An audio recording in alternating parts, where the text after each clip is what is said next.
I had the pleasure of meeting Mr. Greg Geikema in November of 2010. In November of 2010, I hear him talking to my cubicle next door neighbor about Toastmasters. And I pop up and I say, hey, I would love to join Toastmasters. And Greg says, okay. So that began the journey that I've taken with Greg. What I did not realize is that once you join Toastmasters and Greg recruits you, every once in a while, about once a week, you'll hear a little knock on your door, and then a peep around the corner. And that's why I think of Greg as the face of Toastmasters, because he says, Lenny, I got a question about Toastmasters. And I'm like, okay, well, it started getting to the point where, and I can distinguish his knock. It's like, oh my goodness, Greg's getting ready to ask me to do something for Toastmasters. Can I get away? Can I get away? But since we're in cubicles, I'm always trapped. Greg he's participated in a lot of things in Toastmasters. And he came in, gave me his Toastmasters, face of Toastmasters, looks around, and he says, Lenny, can you believe that they asked me to be the district PR officer?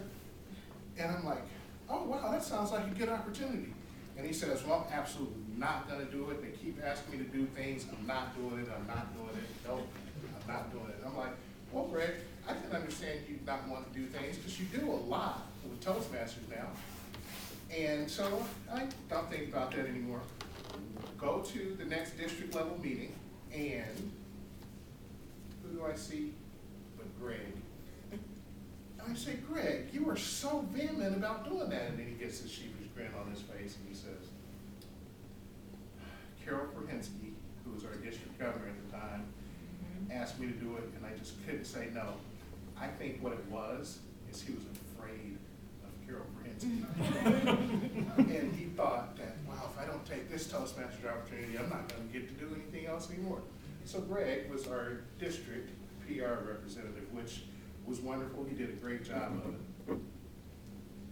Something else that, since I've known Greg, he claims this is true, but I don't know if it really is. He says that he was the quietest guy in his class.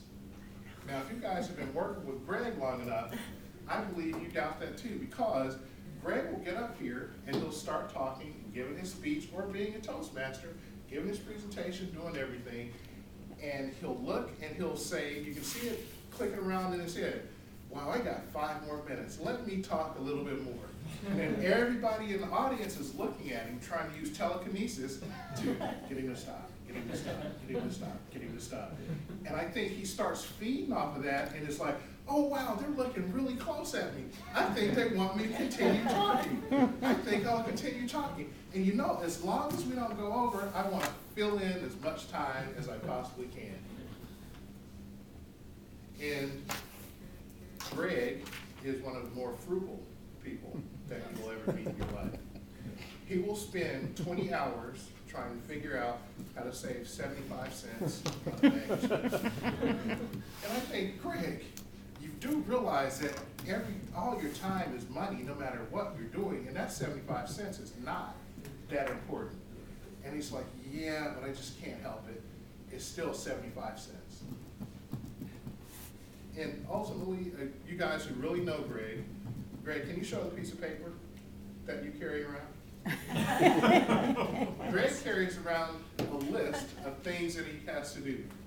Well, I got a hold of that list yesterday, and Greg, and I looked at it to see what it said. And you know what Greg's list says? It says, first step, unfold paper. Pretend like I really have important life-changing events on this paper. Look at it very thoughtfully. Refold the paper. Put it back in my pocket. And smile smugly like everybody doesn't realize that that's what I have on this paper.